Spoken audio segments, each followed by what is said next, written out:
نرى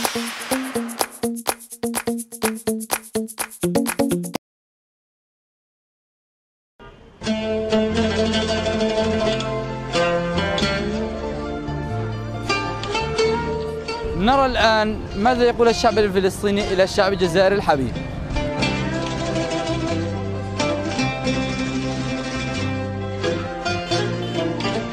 نعم أكيد بنحب الجزائر، ما فيش حد في غزة ما بيحبش الجزائر.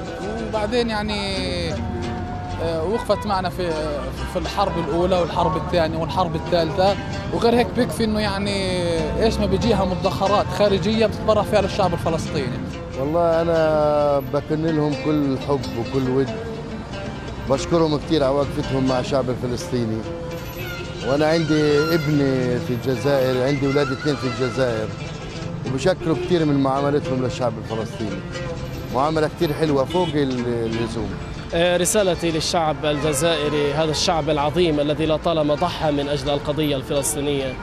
الشعب الجزائري لو ملكنا بحور الشعر من نظم والأدب لن نعطيه حقه ولن نوفيه حقه. شعب الجزائر أول ما انطلق الاستقلال انطلق من أرض الجزائر بقيادة الرئيس الراحل ياسر عرفات. الجزائر لا ننسى وقفتها الجادة مع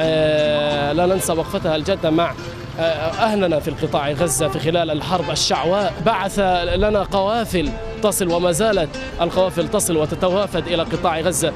أولا احنا نقول للشعب الجزائري العظيم والكبير والحبيب، لأنه نحن كشعب فلسطيني نحبك نقدرك نعتز بك كأخ وكصلة وثيقة ما بيننا. نلمس شغفكم لنا ودعمكم وصمودكم لنا، نحييكم نحبكم. أنتم قريبون من القلب، أنتم من القلب، أنتم من القلب.